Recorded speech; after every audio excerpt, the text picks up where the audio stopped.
Hello my friend, happy to see you here and welcome back to Math Mode. Really interesting problem today. We have 9 to the x minus 6 to the x equal to 4 to the x. And we need to find our x, of course, from this interesting exponential equation.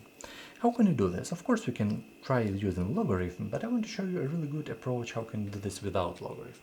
So let's divide both sides by 4 to the x. We have like 9 to the x over 4 to the x minus 6 to the x over 4 to the x equal to 4 to the x over 4 to the x. We just divide both sides by this 4 to the x. Why this is good? Because 4 to the x over 4 to the x equal to 1, and we will have one really interesting moment. And right now I want to write a really good rule that it helps us a lot. So if we have a to the x over b to the x, this is equal to a over b all raised to the power x. So if we have same power but different exponent, we can write it in this way. And we have these elements in both cases, right here and right here. So first one, 9 over 4 to the x minus 6 over 4 to the x equal to 1. Yeah, so we have this expression right now. And what we're going to do next, what is the common pattern between 9 fourths and 6 fourths? Take a look closely. This 9 can be written as 3 square, and this 4 can be written as 2 square, yeah? And all raised, of course, to the power x, minus, right here, dividing by 2. We have 3 over 2 to the power x equal to 1, yeah? We have this expression right now.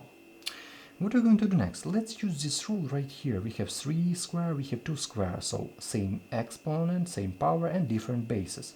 So we have 3 over 2 to the power second and all raised to the power x minus 3 half to the power x and equal to 1. Okay, I hope you understand this step. What we're going to do next? Take a look closely. We have right here 2 and we have x as a power. So as a result, we need to multiply it, 2x. But moreover, we can write it as x times 2, so we can easily swap these two powers right here. So as a result, what equation we will have? We will have 3 half to the power x squared minus 3 half to the power x equal to 1.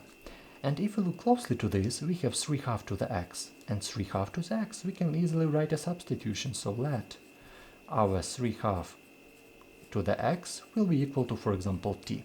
And of course t need to be positive one. Okay? Okay.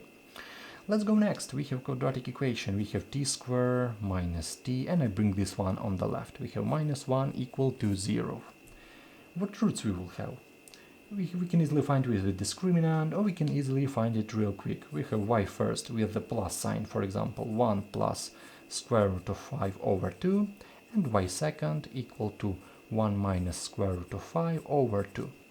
As you can see right here, 1 minus square root of 5, we know that square root of 4 equal to 2, and square root of 5 is greater than square root of 4, so this is negative, and we need to reject this root second.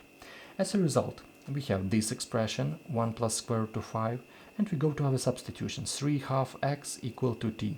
So we have 3 half to the power x equal to 1 plus square root of 5 over 2.